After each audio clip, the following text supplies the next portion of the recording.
11 জ্যৈষ্ঠ জাতীয় কবি কাজী নজরুল ইসলামের 127তম জন্মবার্ষিকী।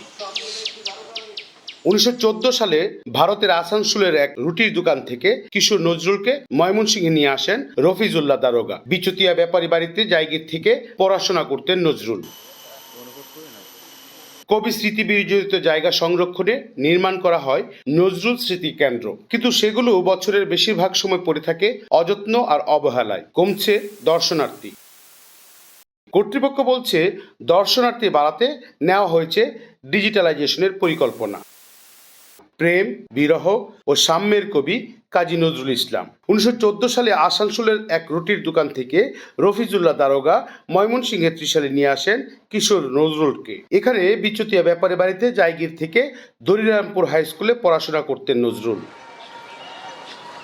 কাছে শুনছি যে কাজী রফিজুল্লাহ দারোগা কাজী সিমরাতে, সেটা ত্রিশাল থানায় করতে ওনার যে বর্ধমান জেলা চুরুলিয়া গ্রাম এক রুটির দোকান থেকে নিয়ে আসতেন। নিয়ে আসার পরে ওই দরিরামপুর হাই স্কুলে যে ভর্তি করলেন, সেটা দারোগা বাড়ি থেকে প্রায় 10-12 কিলো রাস্তা, আসা যাওয়া কষ্ট হইতেন বিদায় পরে এই বিচুতিয়া ব্যাপারী বাড়ি এনে লজিং করে।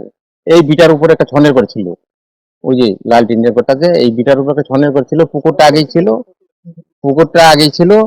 আর এখানে একটা স্মৃতি কেন্দ্র হয়েছে, বা ওই যে দারোগা বাড়ি নজরুল স্মৃতি কেন্দ্র হয়েছে, পাশে একটা বিশ্ববিদ্যালয় হয়েছে। তো এখানে বিভিন্ন জায়গা থেকে লোকজন আসে। পেরিয়ে গেছে শত বছর, সেই দুটো বাড়িতে 2008 সালে নির্মাণ করা হয়েছে নজরুল স্মৃতি কেন্দ্র। আছে কবির ব্যবহৃত কাঠের খাট, পুরনো গ্রামোফোন এবং দেওয়াল জুড়ে হাতে লেখা কবিতা আর ছবি। সংরক্ষণের অভাবে হারিয়ে যাচ্ছে কবির স্মৃতিধন্য নানা স্থান। যে বটগাছের নিচে বসে কবি সাহিত্য চর্চা করতেন, সেটিও পড়ে আছে অযত্নে। সরকার থেকেও খোঁজ নেওয়া হয় না দারোগা ও ব্যাপারী বাড়ির পরিবারের।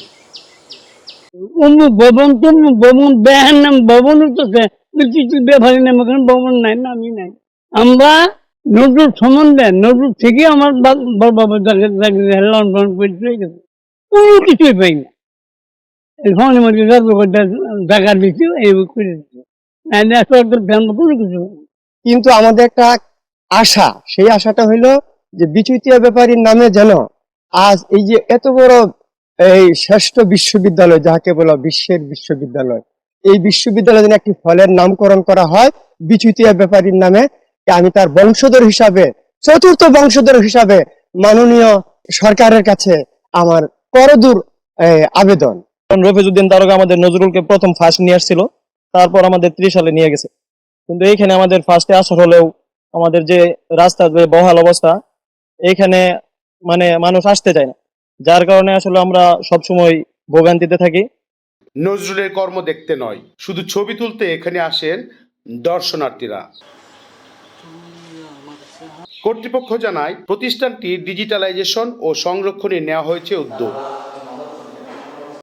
মানুষের চাহিদা তো শেষ থাকে না, আমাদের আরো কিছু চাহিদা আছে। সেটা হচ্ছে যে আমরা যদি এই কেন্দ্রটিকে পুরোপুরি ডিজিটালাইজ করতে পারতাম, তাহলে হয়তো আমাদের দর্শনার্থী সংখ্যা আরো আসতো।